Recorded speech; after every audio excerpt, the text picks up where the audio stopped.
Hello everybody and welcome to the Hospitality Maverick podcast with me, Michael Tingster. We at Hospitality Mavericks are here to inspire leaders and entrepreneurs in the hospitality industry to create heart-centered and profitable businesses from the inside out. The kind that both from ease of customers, love and support. In today's podcast, we are joined by the Managing Director of Bagelman, Anthony Pryor. Bagelman is one of Brighton's most loved destinations for breakfast, brunch and lunch. It's a well-known and well-loved Brighton success story. Before working for Bagelman, Anthony gained most of his experience working in the music and event industry. I had a great conversation with Anthony about how and why he made his move from music to food, why having the right people on board is crucial for long-term success, and what his outlook is on the industry for the coming few years, as well how to build a business that makes an impact on the local community. So grab that coffee and stay put and listening to Anthony's great story. Hello and welcome to the Hospitality Maverick podcast, Anthony. And we've really been looking forward today at having you here on our podcast. We sit at platform 9 in the Snock in Hove. We're going to talk all about Bagelman and your journey in a moment. But first, once again, welcome. Really looking forward today and hope that we're going to have some exciting next hour in front of us. Thanks very much for the invitation. It's a pleasure to be here. Looking forward to chatting. Let's just kick off with the easy one. So your journey, where do you come from? I know you're not born and raised into the food business. You came from the outside world and into it. So let's hear a little bit about where you're from and what you've been doing up to you entered food about 8 years ago, I think. That's right, yeah. So, in the outside world, before getting involved in Bagelman in 2011, I worked for a long time in the entertainment industry. From the late 90s, really. I arrived in Brighton in the mid-90s, and by the late 90s, I was involved in running club nights. That turned into running a record label of our own. That just developed over about a decade, really, into a kind of business that we grew, and we ran events across the south coast and in London and around the country, and that was a lot of fun. I guess fast forwarding all the way to the kind of mid 2000s, about 2007, I kind of started to fall out of love with it a little bit, if I'm honest. The kind of passion for it had gone, and I wasn't quite so much enjoying the music that I was surrounded by because we were having to make more commercial decisions. And I just got to the stage where I'd kind of had enough in that world and found myself looking for something new, which was how we eventually arrived at acquiring the Bagelman business in 2011. Most people would say that sounds like an insane move, going into restaurants or food businesses just because you think that's a better move than you did before. So what was it that tricked you and you thought that you could take something from the music and entertainment industry into a food business or a cafe and bagel business? What we recognised with the Bagelman business when we were looking for an opportunity was actually lots of similarity between that and the things which I was familiar and comfortable with. So there was a strong brand, there was lots of loyalty around the business, it was local, it was cherished by local people, it was widely supported and well known. And they were all things that I was really familiar with from the parties and events that I'd been running. I just could see I had a vision for that business being all of those things and more and taking it further. Yeah, there was a huge gap between my experience in terms of retailing and running a bakery. And yes, I did go overnight from being a kind of recovery music promoter to being a baker and an MD of a retail and bakery business. And there was lots I had to learn. But there were also sometimes quite oblique links, but there were links between what I could see the Bagelman business offered and what my experience lent.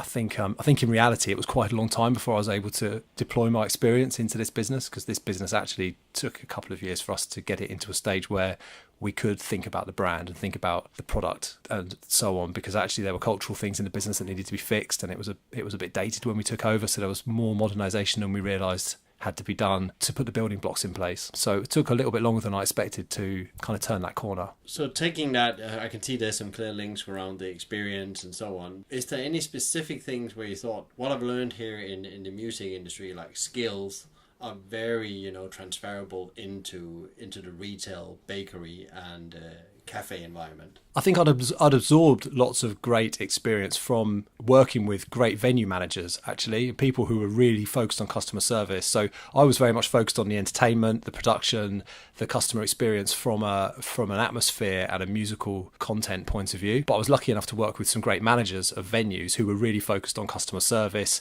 and the operation. And I absorbed lots of their knowledge across the years, which I then carried into what we're doing with Bagelman. But what I've more recently realised is that the thing that I have taken into Bagelman, which has possibly had the greater impact has been the culture, the actual kind of working culture and the values of people, the young people coming to work for us that we now have. Because I realised a few years ago now that I was trying to recreate the kind of optimism and the positivity that we had back then. We had lots of young people working for us who were just really proud of their work. They wanted to, they would look forward to coming to work, whether they're working on the bar or whether they're like volunteer helping us run an event or run the record label or something like that. They were just really proud of their work and they were really grateful of the experience. And there was just always this atmosphere of positivity and engagement, and it was lacking in this business. I realised that I wanted to recreate that atmosphere and that culture, so just kind of set about doing that really. And I made some mistakes in the early days. To start with, I tried to tell people how to behave. I tried very much to tell people what our culture was. That's not how we're going to do things. We're going to do it like this. We're going to do it like this. But that is often met with resistance. You have to explain yourself too many times over. And I realised through just trial and error really that actually the only way to establish the culture is to just lead by example and just continue being the culture that you want to see in the business.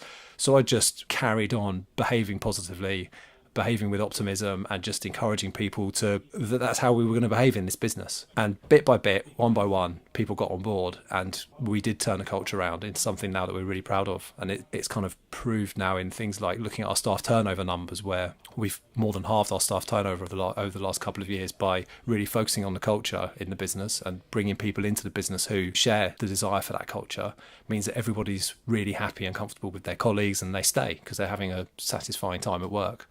You know, those two things are two things that I've brought forward out of that world. One is just absorbed experience from other good managers around me, and the other would be the culture that I didn't really realise I was taking with me at the time, but now reflecting back on it, I can see that was something that I'd learned and I wanted to recreate. At what point, because it's quite interesting you're saying here, we are in a situation in general in retail and food and restaurants where you can say it's tough out there. Yeah. And we called it the perfect storm here at Hospitality Mavericks. You know, prices going up, problems around workforce, getting enough of it, good enough people, a lot of political uncertainty as well, and then in a market that's over-exaggerated with a lot of concept. Then you say that one of the solutions is culture or engagement, some people call it as well.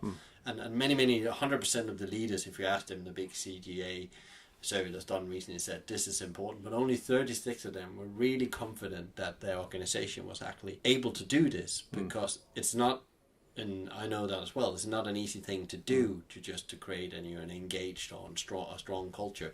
Can you share a bit about what was concrete that you did when you started to see that you couldn't actually force people to be part of a culture, but you needed to show the way? Well, what's the four things you put in place in your organization? We got really clear on what our values were as a business, and we just started living our values. So we worked out who we wanted to be as an organisation and just started doing real practical things on the ground that put our money where our mouth was. Going all the way back a few stages, we kind of identified our core stakeholder groups and thought carefully about each stakeholder group and what we could do to make their experience of doing business with us a little bit better. So thinking about our staff, our suppliers, our community, the planet, and just working out an action that we could put into place for each one of those stakeholder groups that would just improve things for them and therefore for us a little bit, so that we could just show evidence that we were living these values that we thought were important, that we think are important. And I think that started to show to our team that we meant our values. They weren't just something that we wrote on the wall and forgot about,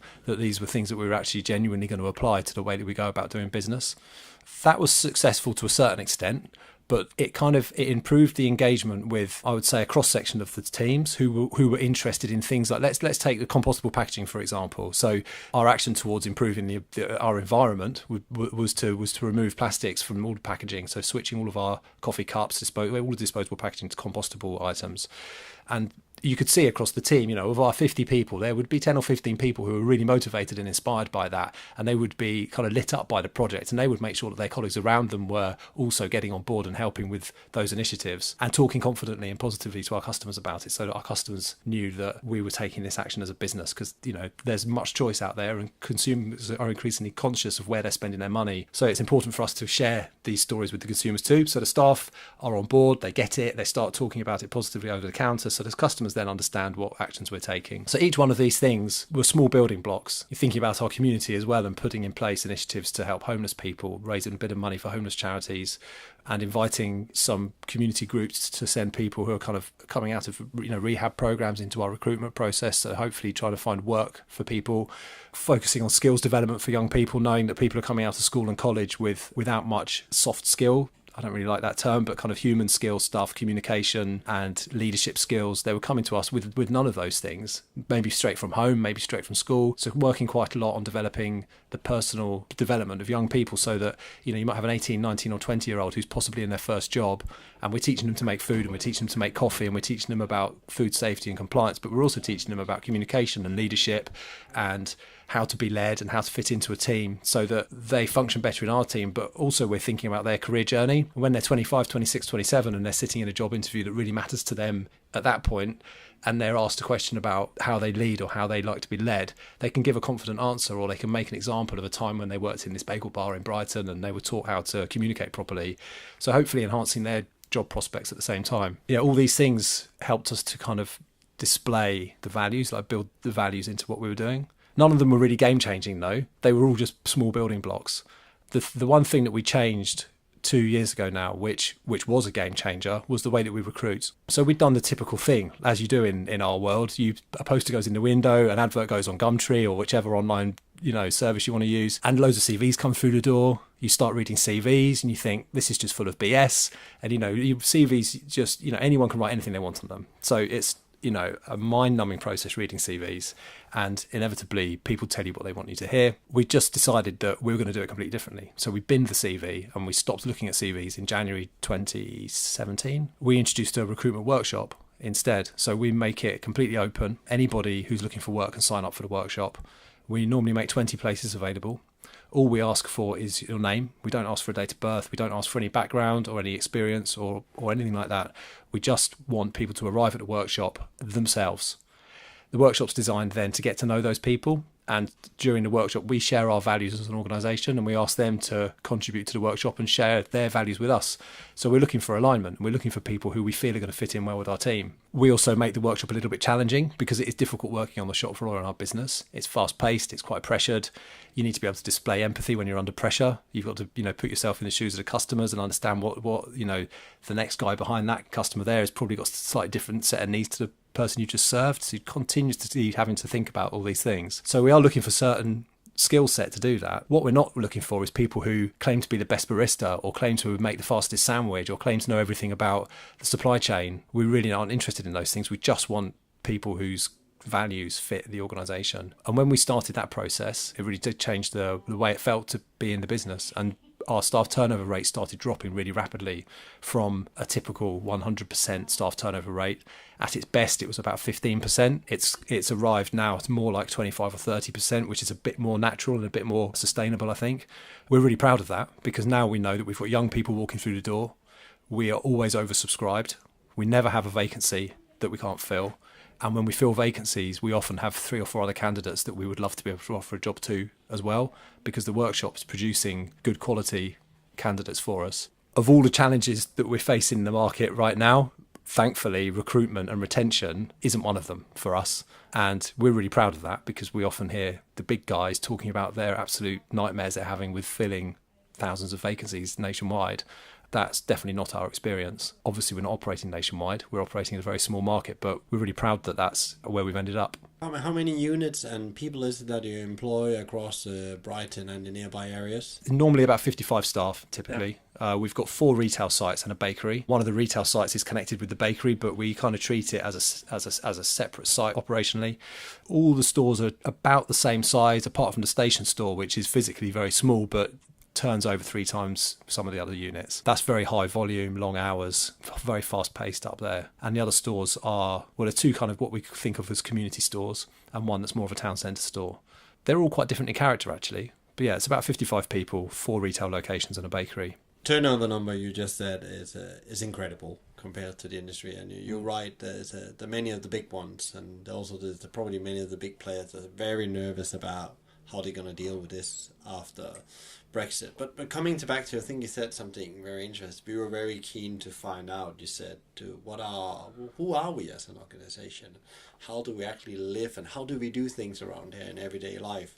And then you said when you started implementing that into your recruitment process, you start to see very different results. And I've seen this happening before, when you get very clear about who you want to be an organization, the contribution you want to do beside making profit, because there's no business just for the blue eyes sake. There needs to be a profit before you can do all the other things. Then you actually start to build systems and processes that actually aligns with that. Is there any other things you did beside recruitment, which is one of the core processes and systems to get right? I agree as well, to run a hospitality business, because if you get the people factor right, or in control, I would say, you're 50% of the way in my world. So going back to the stakeholder groups that I was talking about earlier, so on my feet here, I'm going to try and remember them. So the 6 key stakeholder groups: planet, consumer, staff, and then environment, community. I'm gonna have to come back to the 6th, but working backwards through those for the community, we sat back and said to ourselves, they're the 6 key stakeholder groups that we want to add value to. How are we going to do that? So community, we say that we're adding value to the community by running these actually open recruitment workshops and making them available to anybody who's looking for work. So anybody who's in our community who's been struggling for work, or even for an interview, they can walk through the door and they've got an opportunity of leaving with a job if they are someone who's going to fit in. We've also had initiatives through the last couple of years where we've had arrangements in place with homeless charities, where we've had pay it forward schemes. So customers can come into the store, they can pay it forward for a homeless person for hot food and drink by buying a marble effectively, which goes in a pot, and then someone in need can come into the shop and they can, with dignity, order food over the counter and a hot drink and just pay for it with a marble. It's very discreet and subtle, and those transactions have also created a little bit of a cash upside for the charity that we're linked with, because we hand the net profit from those transactions over to the charity. So really, it's profit. There's no profit in it for us. It's a feel-good transaction for the consumer. It's helping someone who needs something to eat, and it's giving a little bit of cash over to the charity. Thinking about planet as a stakeholder, we made initiatives like switching all of our packaging to compostable. We did obvious things like switching to green energy suppliers. We also worked really hard to reduce our landfill. And we've recently been told by Brighton Paperround, who are our partner with recycling, that I think in the city we're in their very top few retail and catering businesses in terms of ratios of recycling that we achieve. So I think we have some really surprising, something like 7 or 8% of our waste ends up in landfill. The rest of it's recycled. And they're really pleased that we've achieved that working with them, because it's been quite difficult having achieved that. Now, it's something else we're proud of, and it will be maintained because the staff are really proud of it. And it's something that they can recognise that they do on a daily basis that's making an impact. The staff obviously heavily benefited by those things I've been talking about, the training and development and the way that we recruit. So as a stakeholder group, we feel like we're adding value back to their career journeys by making sure that we're developing them. We're not just expecting them to turn up for work every day. We're expecting them to turn up for work, and we offer them some development and support to hopefully further their own careers. And the consumers, we believe we add value to them and their lives by offering them choice, by offering them healthy alternatives, perhaps if that's what they're looking for, by offering them a good experience, and perhaps hopefully encouraging some of them to become ambassadors for the business and to kind of share the stories that we're sharing with them. And competitors was the 6th stakeholder group, which I couldn't remember. So we even believe that we add value to our competitors in a kind of all boats rise with the tide mentality. If we raise our game and our good competitors raise their game too, then we all win. The consumer's better off, the suppliers are better off, we're all doing better business because we've all got a little bit better together. And I know that we benefit from good competitors around us. We're inspired by competitors that we sort of sit next to in the streets. And I'd like to think that we inspire them to do things differently and to challenge their businesses as well. So I feel like there's various things there that we do to continually add value back to those groups. Yeah, there's probably other things I've forgotten, but yeah, that's the list that springs to mind anyway. So it's quite interesting. Normally people look at their competitors and said, we need to beat them, we need to win this war against this competitor. But you turn it around and say, actually, it's about how can we actually make each other better so we all win, all stakeholders, employees, customers, and ourselves as well. That's a very interesting way of putting it, because often you hear that, competition is fierce, you need to beat the competition and so on. Yeah. We're not shy of competition, and we're really switched on to how our competitors are behaving, the pricing of our competitors, their range, what their offer is, how their range is developing as the seasons change.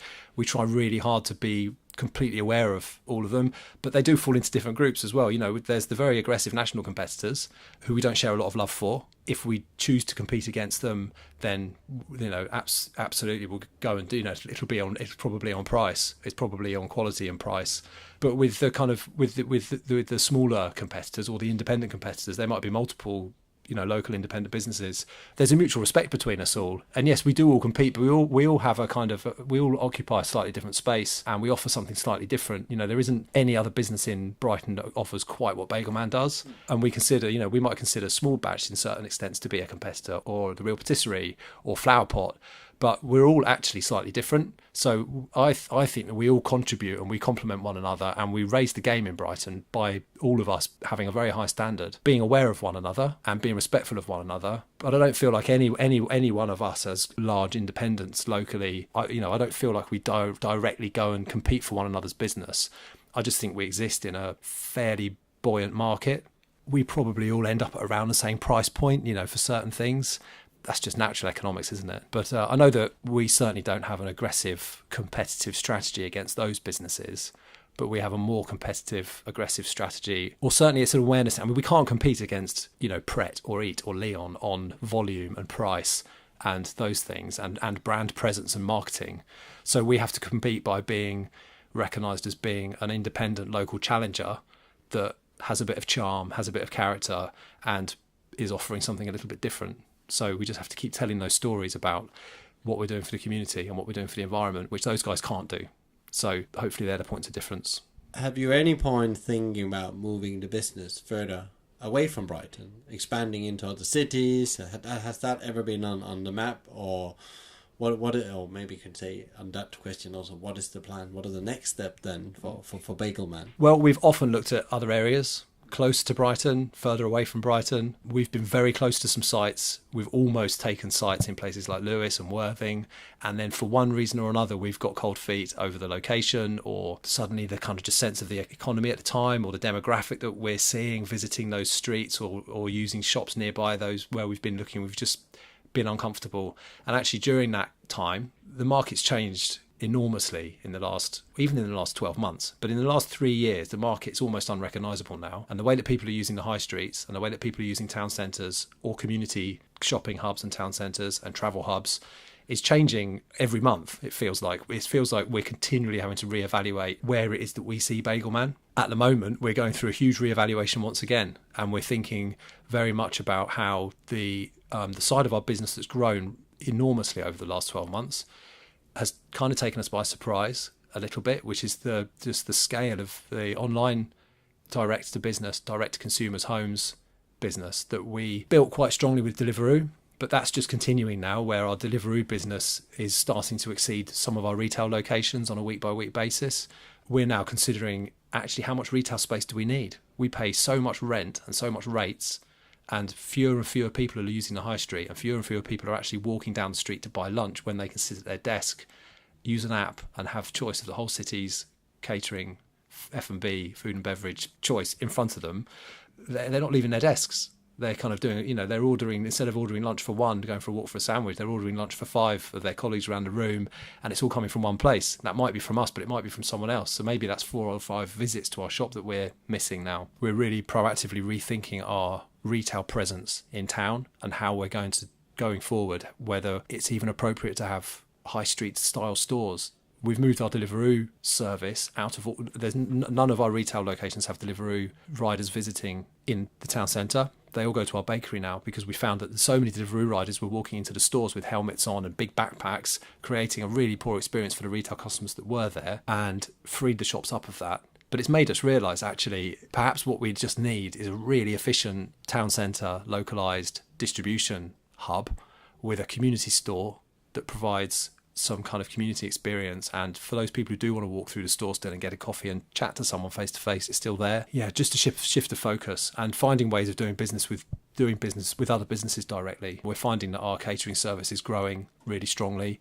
And every time we put just even the smallest amount of energy into boosting our catering service, the demand is there. So we're continuing to just put every time a bit more energy into it, and there's a bit more demand, a bit more energy, a bit more demand. And so that's evidence to us that actually we're going to focus on that side, see where that takes us. it feels like that's perhaps where the kind of, I don't know, most original, the most innovative opportunity is. It would be very obvious to just keep opening shops. I don't know if I believe in that anymore. I don't have the answer either. It's one of those work in progress things where we're just going to keep experimenting and trialing different ways of marketing the direct to consumer offerings until we land on 1, 2 or 3 that work. It's very interesting because this is an ongoing conversation that goes around. So how do you ensure revenue streams as you go forward with very expensive property? And it's probably going to take some years before the market cools down, or there's an acknowledgement from landlords that maybe it's time to offer something different in the price category. But I don't think the high street is going to come back as we know it. I think it's going to be a very different way. I think you are quite spot on that as a hospitality business or restaurant business, you need to find other revenue streams. Is it a product you're selling, in your case the bagels, or is a sauce you're selling online, and also that Deliveroo or other delivery platform, your own delivery business is going to be an essential part of this.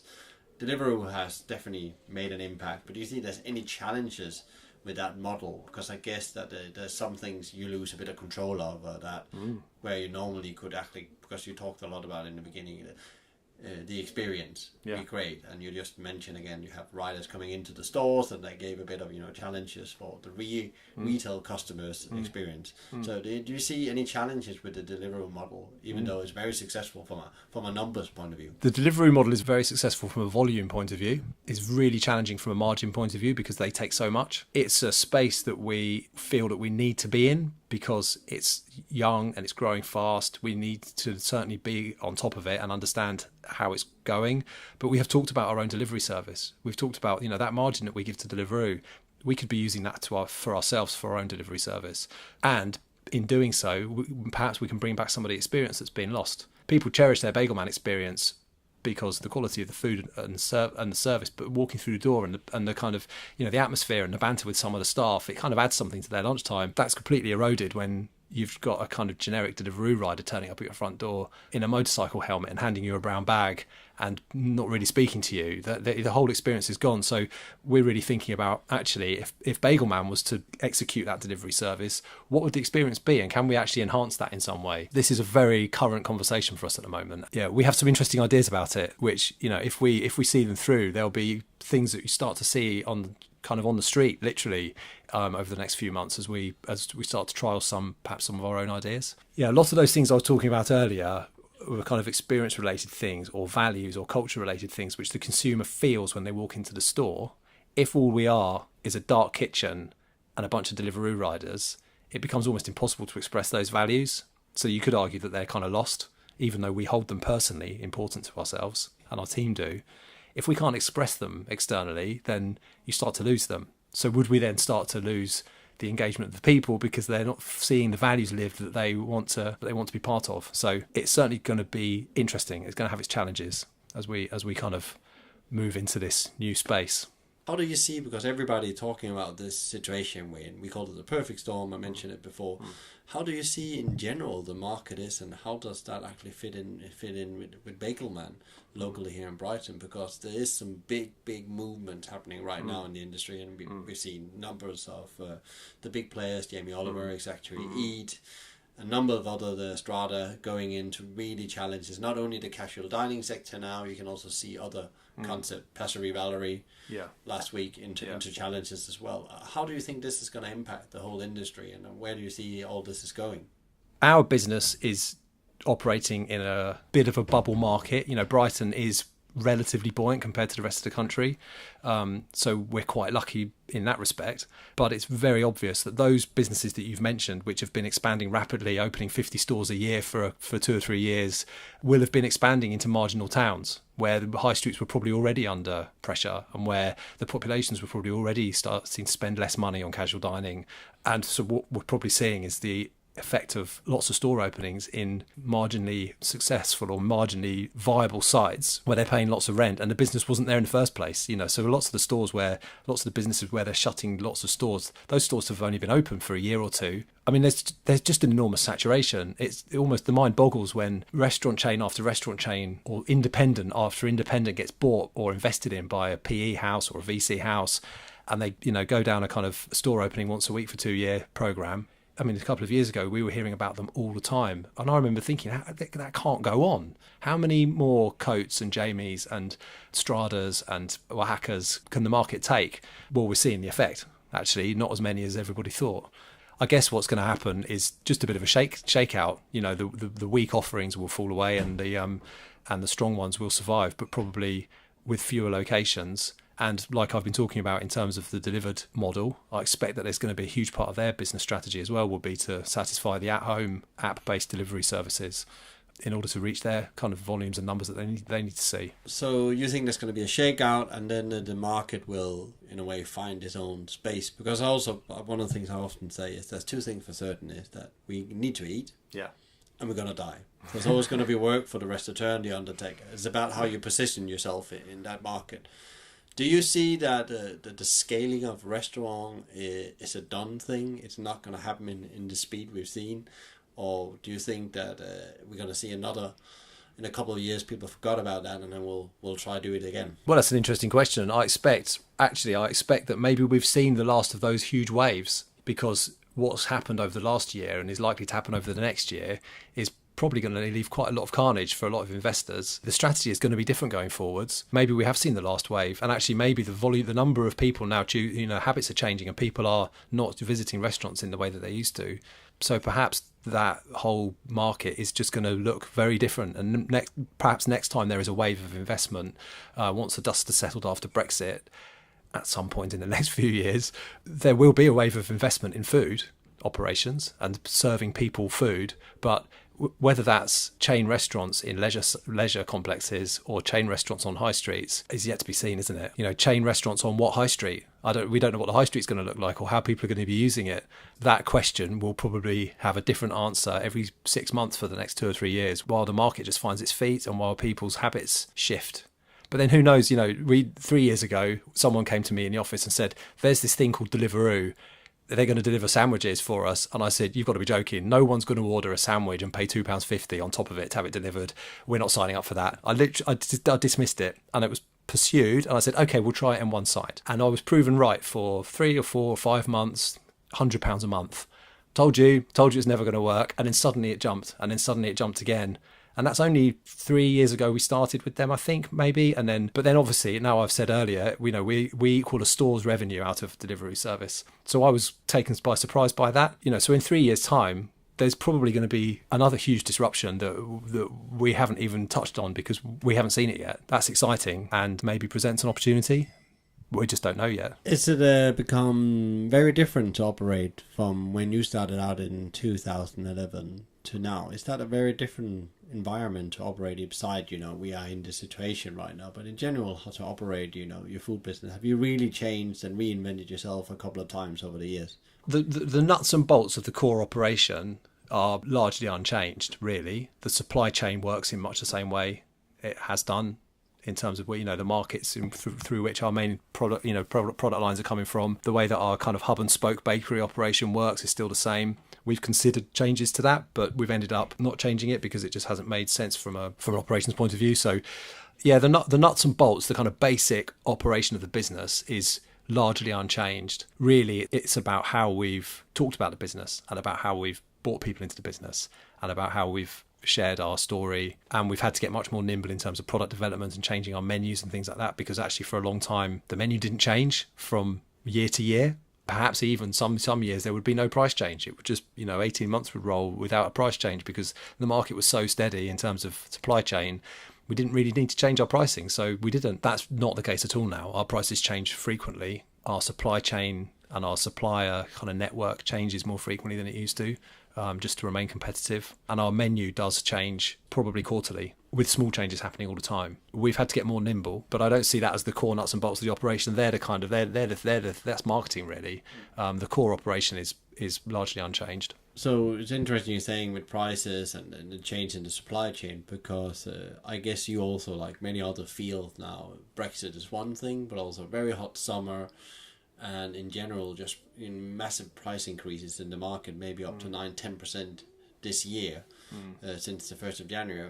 I guess is that a big threat to you, or how are you actually dealing with these massive increases. Thinking back to our pricing strategy over the last couple of years, we actually had our retail prices actually went up more in the preceding 12 months than they have during this year. I mean, that's largely because we held off price changes in the period preceding that because we felt the market couldn't take it. So we held off price changes, and then during the following year, we had more consistent, small incremental price changes to allow our margins to catch up with reality.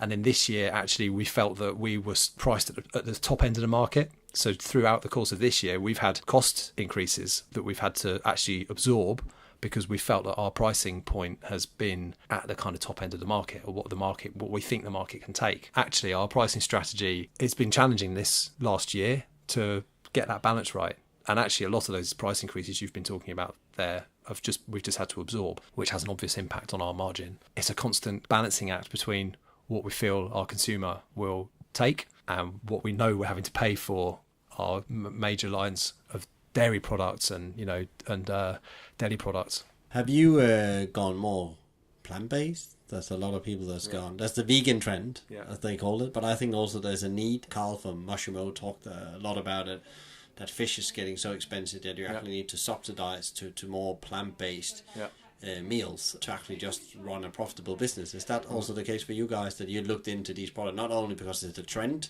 right now, but only you have, remember, 5% of the population is vegan, so your market is probably bigger than that. Have you made some changes that actually reflects that into the business becoming more plant-based? Completely. We started off by being a little bit ahead of the curve. And that was led actually because I changed my own diet. As a runner, I read a book written by an athlete who I was really inspired by. I wanted to read his running story. I had no idea how he ate and cooked his food, but throughout the book, he told stories about the food he was eating while he was training and racing. It turned out he was a chef and he was vegan. So at the end of every chapter was a recipe. So I was at home thinking, I'm going to try that. That looks really nice. So I was cooking this food, and after every chapter, there was another recipe. So every few days, I was cooking another recipe. And I realised after 2 or 3 weeks, I'd changed my diet without any plan to whatsoever. And I'd been a meat eater all my life.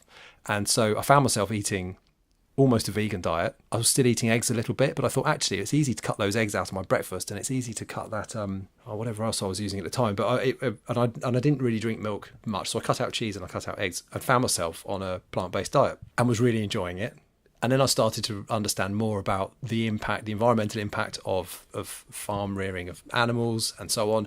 And I thought, actually, this feels like a really good choice. I felt good about it. And I could see that in our business, I thought, actually, there's nothing for me on our menu. Now I want to eat this food, and there's nothing on our menu. There was a few things, but very, very small amounts. So we very quickly introduced a plant-based menu. This is going back 2.5 years. So when we introduced our vegan menu, then we were lauded by the vegan bloggers across the city as being, amazing. Bagelman's done this vegan menu, and there was loads of fanfare about it, and we had loads of people visiting the store and talking about it, and we were really proud of that step that we had taken. And then over the next 6 or 9 months, it became a thing. Suddenly everyone was talking about switching to a plant-based diet. There was loads of demand for it. So we realised that this was a big trend that was starting to emerge. So we've just continued to enhance that. And now recently we've relaunched a kind of slightly more elaborate vegan menu with more premium offerings on it.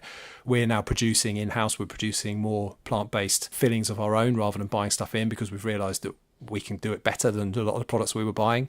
So there's been quite a big food development investment in that. That has its upsides, obviously, because we're now producing food for ourselves that we're really proud of, and our team know that it's all homemade, and our customers are really excited about that as well. So we have that available. We're launching a new brunch menu soon, and we've made sure that it's almost 50-50 plant-based dairy and meat. And that's just the natural way for us to do things now. And what we're finding is that when we put these products out for sale, they're not just being bought by people who identify themselves as being vegan or plant-based diet. They're being bought by everybody because they just look nice, and people feel good when they eat them. So and people are talking really positively about those choices that they're making. Oh yeah, I'm not a vegan, but I really like this, and they keep buying it. So actually, the number of people buying those things off our menu is way greater than the 5% that's talked about as being, the population, if you like. We actually, a few months ago, we had to go through a process of almost re-engaging with our meat-friendly customers and our, those people who want to make those choices and have sausages and have the salt beef. Salt beef for us is one of our premium, most exciting, most attractive, one of the kind of obviously a very authentic bagel filling. So smoked salmon and cream cheese. These are not plant-based or vegan, but they're a massive part of our business. And we actually neglected them for a while. We talked so much about our vegan menu, we forgot to talk about these things, where we've got hundreds of customers who love it and buy it every day. So we've just had to rebalance so that we talk as much about all those things as we do about our plant-based stuff now, with the idea really of not alienating anybody. And we're not judging anyone. If you want to come and eat salt beef or smoked salmon, great, we're really, really pleased to serve you, because there can be quite a bit of judgment around those choices as well, and we're really careful not to allow that to creep in. That's just been about finding the right balance. So what you're saying, in a way, you mentioned a bit earlier as well that you have a responsibility for the environment and the community and things like that. Do you think that's a core winning area to focus on as a restaurateur as you go forward? You need to focus on things like that to have a successful business. You know what? Not only a successful business, but if we're going to be successful living on this planet, we've got to change the way that we treat the environment. One way we can do that really positively is by reducing the amount of manufactured farm meat that we're producing. So, the restaurant industry, consumer choice, it's going to be led by consumer choice. Really, we need to, because businesses are only going to react when consumers demand it more and more. We don't want to preach to anybody, but personally, we believe that that's a direction that we should be taking. And I know that Carl, you'd mentioned Carl from Moshimo's he's talked quite openly about how his business possibly in a year or possibly 2 years' time won't have any fish in it because they're making this plant-based choice. And I applaud that. I think it's bold. And there have been moments in time over the last year where we've kind of actually shared that view, like maybe actually how long is it going to be before we stop selling any meat? Or how long is it going to be before we stop selling any cheese? These things. So those aren't things that are about to happen for us, but they're very much in our minds. Yeah, and I guess it also is as you said, it's not neglecting the people that actually want to treat themselves for some meat, but also actually make it available, but actually maybe educate people, as you said, about the impact on their own body and the planet and the generations to come. I totally agree. We have a very important task there as a food business, again, when it comes to tackle food waste and things like that. So coming back to one of the last things I want to talk to you a bit about is technology. There's a lot of talk about technology at the moment in this industry, and that's going to save the industry, would some say. I think it's a very pompous claim. How do you see technology's role in restaurants? Because restaurants, in my view, have been notorious very slow of adapting and taking technology in as part of their operation.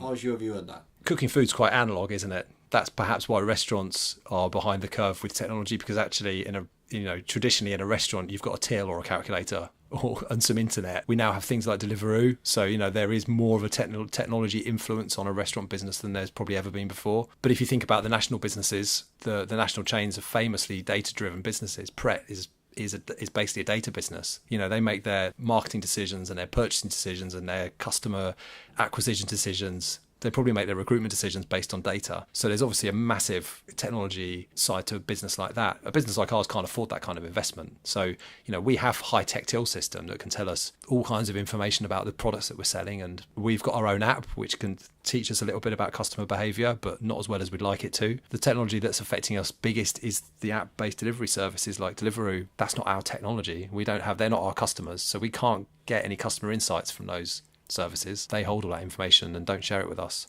I mean, things like, job disruption from automation in the bigger chains. I guess you could foresee a time when, you might have a dark kitchen producing GBK burgers that hasn't had a human hand involved, and, going out on a drone or a bot that drives up the pavement and knocks on your front door and hands it over.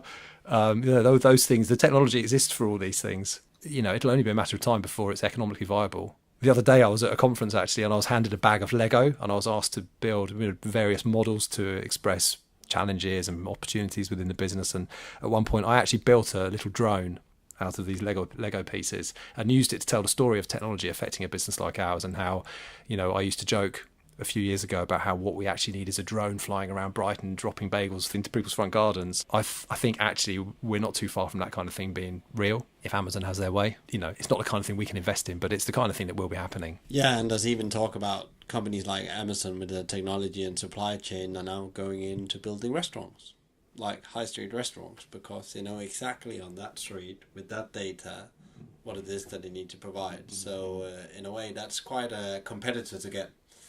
From all the competitors you could get on the high street, that's probably one of the most dangerous ones. You can see what it's done to retail and clothing and technology and so on. On our podcast, we always have a question in the end of the podcast to people who's on. So if you were able to give, like one advice to somebody either that wants to enter the food business or thinking about taking a career there, what would that be from your age here? But I would say also before that, you also had experience with, the experience economy. What would that one thing be to have a successful journey? So thinking from the point of view of young people entering the job market, I think find an employer who's going to focus on your whole skill set, not just teach you how to make the food they want to sell, make the coffee that they want you to sell, or do the washing up in the way that they want you to wash up. Find an employer who's going to think about all of your skill set, how you communicate, how you fit into a team, how you express yourself, how you manage, how you lead, because they're actually the skills that are going to take you all the way and get you into a role that's probably more fulfilling than one where, than if you don't have those skills. And for people who want to get into the food industry from a more entrepreneurial point of view, well, I think it's all going to be about, if someone's got some ambition to set up their own food business, it's going to be all about their niche. It's going to be all about their product. I hear lots of people approach me at events and say, I'm thinking about starting a food business, and they've written whole business plans, but they haven't cooked any food yet. Actually, forget about your business plan, because if you can't make your food, your business plan doesn't mean anything. So the kind of concept of minimum viable product is really prevalent in what we do. Go to a street food market, start making one of the multiple things you have in your head and hone it and get it right and get customer feedback, get it into the hands of people who want to eat it and let you know what they think. Find a price point that works, find a supply chain for that one thing. And then once you've got one thing that you can see a business opportunity in, then maybe you can think about your second thing. Yeah, baby steps, get feedback, develop your products, and worry about writing a business plan later. Well, that was a great advice, Anthony. Thank you very much for being here at the Hospitality Maverick podcast. We really enjoyed it, and hopefully we're going to have you on another one, because there's a lot of interesting stories below what you already talked about today. But thank you very much for coming. That's a pleasure. Thanks for having me.